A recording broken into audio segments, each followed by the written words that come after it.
जादुई पतीला। सालों पहले पीतल नगर में किशन नाम का एक किसान रहता था। वो गांव के एक जमींदार के खेत पर काम करके किसी तरह अपना घर चला रहा था। पहले किशन के भी खेत थे, लेकिन उसके पिता बीमार होने के कारण उसे अपने सारे खेत बेचने पड़े। मजदूरी में मिलने वाले पैसों से पिता का इलाज कराना और घर का खर्च चलाना मुश्किल हो रहा था। वो हर दिन सोचता कि कैसे घर की स्थिति को बेहतर किया जाए। आज भी इसी सोच के साथ किशन सुबह सुबह जमींदार के खेत पर काम करने के लिए निकला। खुदाई करते समय उसकी कुदाल किसी धातु से टकराई और तेज आवाज हुई। किशन के मन में हुआ कि आखिर ऐसा क्या है यहाँ। उसने तुरंत उस हिस्से को खोदा तो वहां से एक बड़ा सा पतीला निकला। पतीला देखकर किशन दुखी हो गया। किशन के मन में हुआ कि ये जेवरात होते तो मेरे घर की हालत थोड़ी सुधर जाती। फिर किशन ने सोचा कि चलो अब खाना ही खा लेता हूँ। किशन ने खाना खाने के लिए अपने हाथ की कुदाल उस पतीले में फेंक दी और हाथ मुंह धोकर खाना खाने लगा। खाना खत्म करने के बाद किशन अपनी कुदाल उठाने के लिए उस पतीले के पास पहुंचा। वहां पहुंचते ही किशन हैरान हो गया। उस पतीले के अंदर एक नहीं बल्कि बहुत सारे कुदाल थे। उसे कुछ समझ नहीं आया। तभी उसने अपने पास रखी एक टोकरी को भी उस पतीले में फेंक दिया। वो एक टोकरी भी पतीले के अंदर जाते ही बहुत सारी हो गई। ये सब देखकर किशन खुश हो गया और उस जादुई पतीले को अपने साथ घर लेकर चला आया। वो हर दिन उस बर्तन में अपने कुछ औजार डालता और जब वो ज्यादा हो जाते तब उन्हें बाजार जाकर बेच आता।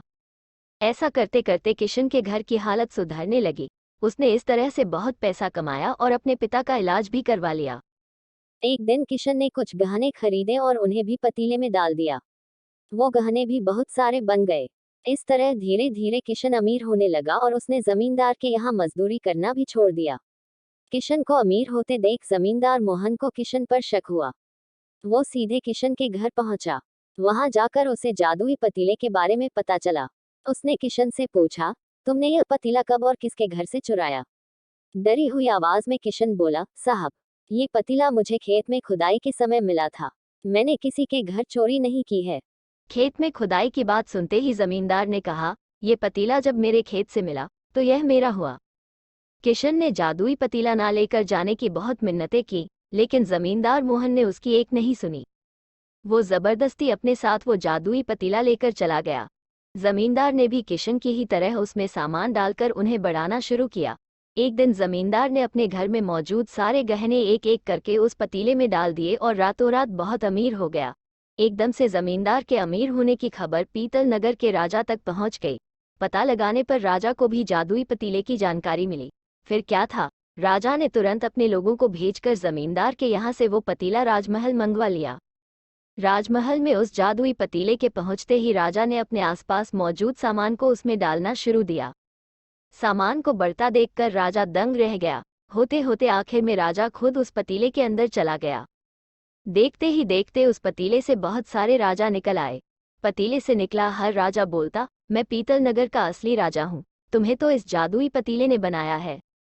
ऐसा होते होते सारे राजा आपस में लड़ने लगे और लड़कर मर गए। लड़ाई के दौरान वो जादुई पतीला भी टूट गया। जादुई पतीले के कारण राजमहल में हुई इस भयानक लड़ाई के बारे में नगर में सबको पता चल गया। इस बात की जानकारी मिलते ही मजदूर किशन और जमींदार मोहन ने सोचा, अच्छा हुआ कि हमने उस जादुई पतीले का इस्तेमाल सही से किया। उस राजा ने अपनी मूर्खता के कारण अपनी जान ही खो दी। कहानी से सीख। जादुई पतीले की कहानी से दो सीख मिलती है। पहली कि मूर्खता का अंत बुरा ही होता है। दूसरी यह कि हर सामान का इस्तेमाल संभल कर करना चाहिए, अति हानिकारक हो सकती है। दोस्तों, इस कहानी सुनने के लिए धन्यवाद। हमारी इस चैनल पर नए हो तो लाइक करें और कमेंट करें और चैनल को सब्सक्राइब करें।